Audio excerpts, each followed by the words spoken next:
Independent play is when children engage in self-directed, uninterrupted play without adult intervention. It's where they build autonomy, resilience, and creativity. Kia ora, hello, I'm Ruth Verco, a teacher turned mum here on a mission to demystify child's play through understanding play schemas. If you've ever found yourself asking, why is my child doing that? Whether it's throwing their soft toys, hiding stones around the house, or lining up their crayons, then you're in the right place, and certainly not alone. Here, we'll explore the magic of play through the lens of play schemas, those hidden, repeated patterns in your child's behaviour that holds the key to unlocking more meaningful play and connection. Through understanding play schemas, you'll be able to move beyond those one-off activities and understand the why behind your child's play. Join me each week as we dive into playful insights that will help you bring more joy, connection, and understanding into your parenting journey and set the stage for a lifetime of learning. Let's dive on in.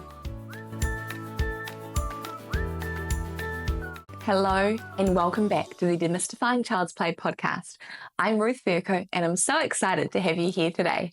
So get comfortable, whether you're out on a walk, catching a rare moment of quiet, or multitasking around the house. Let's dive on in and explore together. Now, if you've ever wondered how to help your child play happily on their own while fostering their confidence and creativity, this is the episode for you. Today, we're exploring the magic of independent play and how understanding play schemas can make it all the more effective, because I am all about working with your child and their natural urges rather than working against them. And this is part one of a 3-part episode. So part 1 is all about independent play and how play schemas support them. Part 2 is about playing with siblings or friends and how play schemas support. And part 3 is playing with adults. So you, mums, dads, aunties, uncles, anyone playing with kids, and how play schemas can support the play as well. So by the end of this episode, you'll not only have some practical tools to set the stage for independent play, but you'll also see how you can understand your child's unique play patterns and feel empowered to step back while they thrive. Now, if play schemas are new to you, head over to playschemas.com/free to download my top 10 play schemas cheat sheet. That is playschemas.com/free, and you'll see some other freebies there too. Okay, why does independent play matter? First, I want to debunk a myth, which may be a common misconception. Independent play is not about leaving your child to fend for themselves. It's not saying, I am too busy for you right now, go and play, or I cannot play with you right now, I've got this and this and this to do, I need to work, go play. What it is it's about giving them the space to explore, create, and grow. If they're good at independent play, you might be able to go do a lot of other things, but it takes a while to build them up to that. Independent play is when children engage in self-directed, uninterrupted play without adult intervention.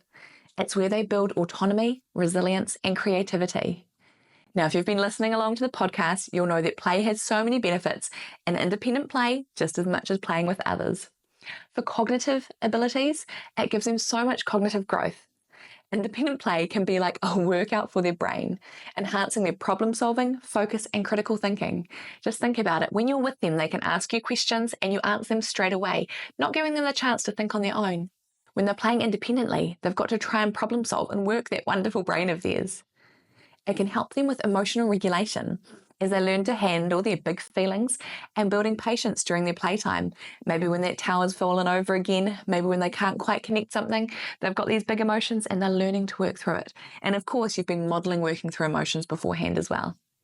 And it can help them with confidence and autonomy. There's nothing like the joy of accomplishment when you solve a problem or create something on your own. It's the same for them. Just think about it when they've built something and they say, hey mum, hey dad, come have a look at this. And make sure, even though if they're playing independently, you've got the chance to go and see them and celebrate their achievement. And of course, we cannot forget why it helps us as parents too. While I have said it's not about pushing them to the other room and saying, I don't have time for you, it does mean it gives us space to recharge, maybe tackle a task or enjoy a moment of peace.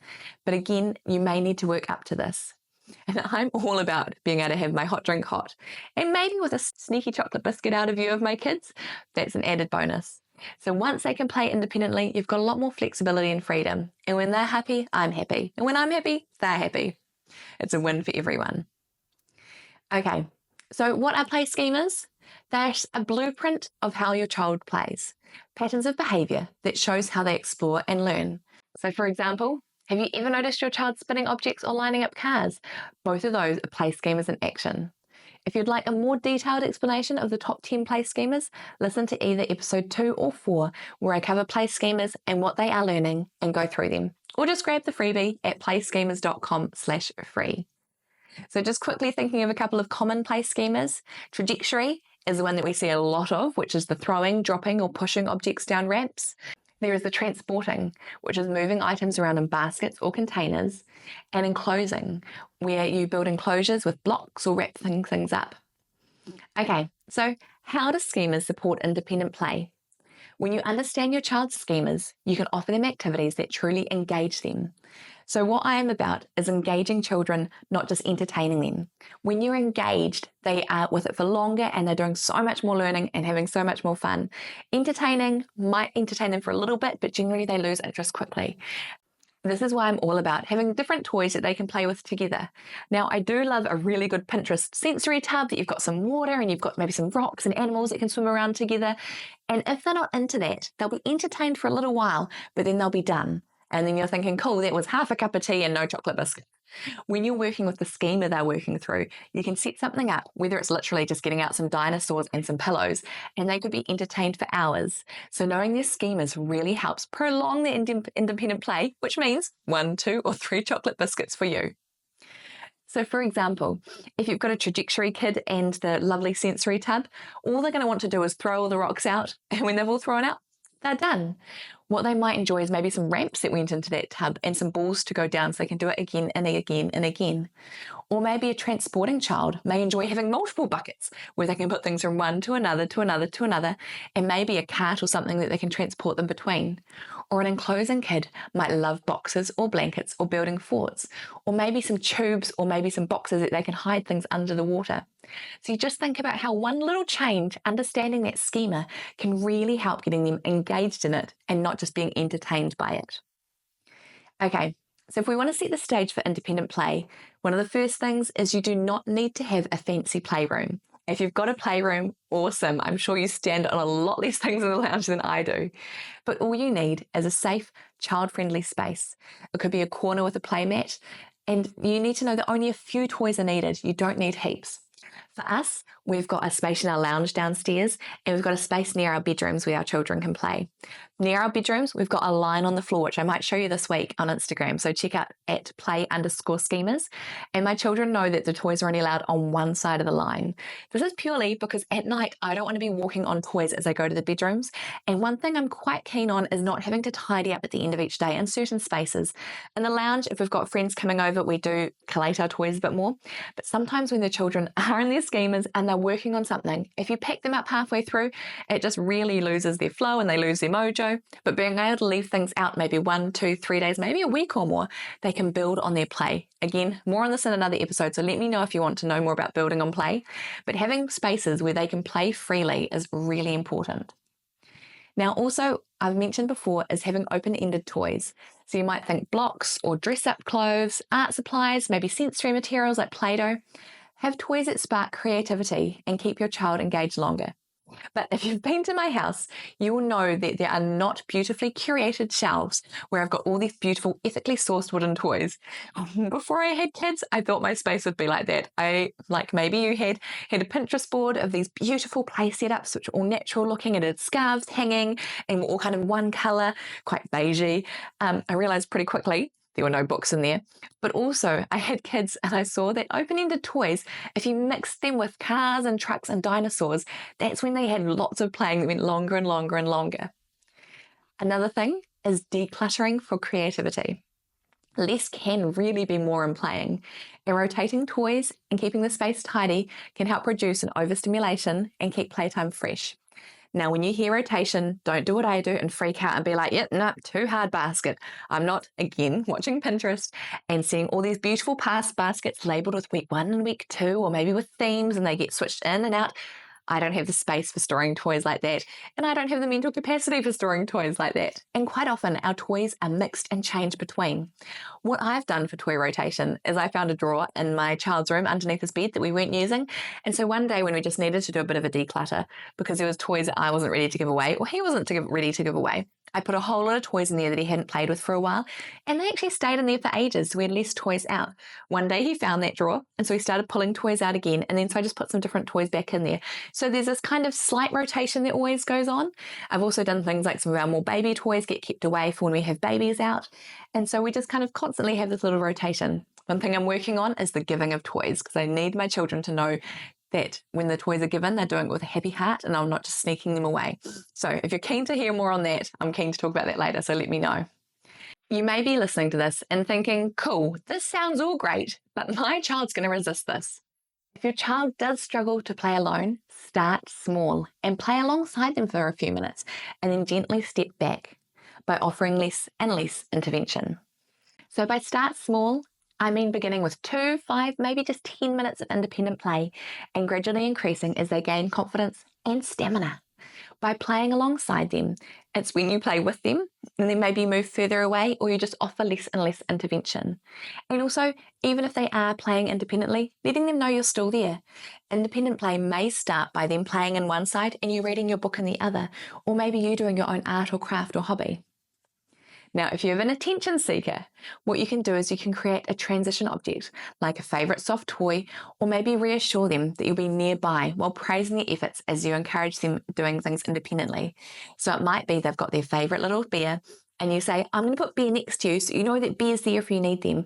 Or I'm going to be sitting just around the corner, you'll be able to hear me. So maybe you're singing or got some music on. They know you're still there, but you're not playing directly with them. And as always, be positive. Offer positive reinforcement. Celebrate their focus and creativity. Things like, wow, you worked so hard building that tower. Or, far out, last time you couldn't make that puzzle on your own and today you did it. I wonder if you can make it faster next time. So when you offer them positive praise, they can see what they're doing is amazing and it builds their confidence.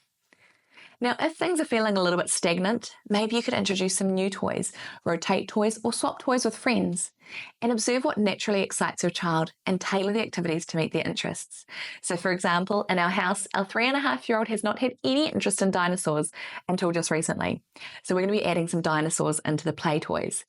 Are they open-ended? No, they are dinosaurs. Will they entertain him? Yes, they will. Will they engage him? Yes, they will. When I put them with his play schemas, he'll be able to play with them for a long time.